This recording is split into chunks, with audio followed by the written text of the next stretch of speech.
Nakata, interviewing my dad, Francisco Santos, to tell the amazing story of how he emigrated with his family from the Philippines to the United States.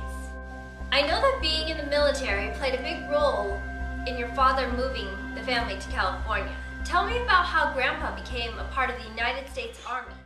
The way that I understand it is that my dad's parents sent him to the United States for an education, and he actually went to Cornell University in New York. After he graduated, he actually got a commission in the United States Army because the Army was forming a unit in the Philippines, which was a territory at that time, called the Filipino Scouts. And then he came back to the Philippines? Yes.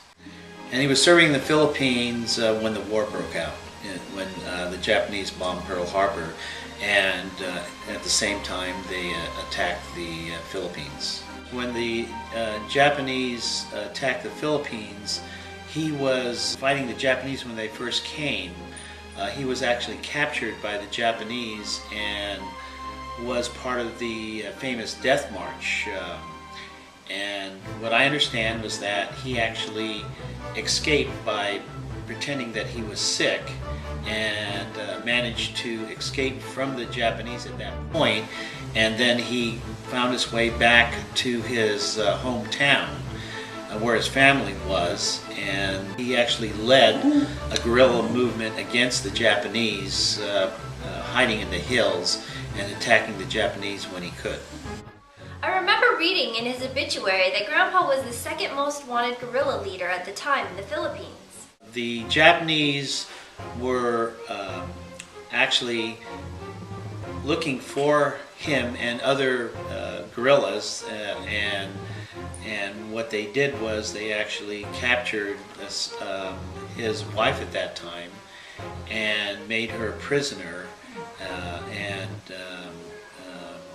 eventually she was killed by the Japanese, and then when MacArthur came back and the Philippines were freed, then the war ended it. What happened to Grandpa's first wife was a horrible tragedy, especially with 8 children to provide for. Can you explain how he ended up marrying your mother, Rosario Albano?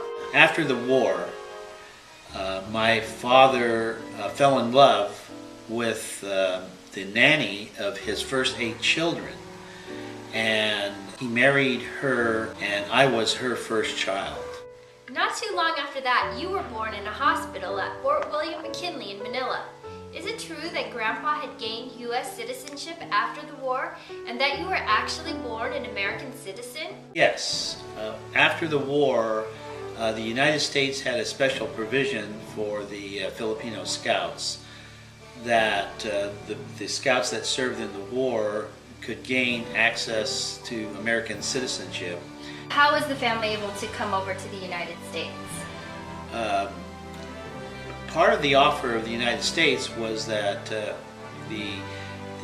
any Filipino that wanted to come over to America from the Philippines, and so my dad packed up all his children, which were my 8 older brothers and sisters, half brothers and sisters, and myself and my mother, and we all got on a boat and made the long boat ride over to the United States, to California, when I was a year old. And where was he stationed when he came to California? When he came to California, he was actually assigned to be the commanding officer of 3 forts in the Bay Area: Fort Baker, Fort Berry, and Fort Cronkite. Once in the United States, your mom continued to care for you and your 8 older siblings. Then she continued to raise 7 more children. What did you enjoy most about growing up with 15 brothers and sisters?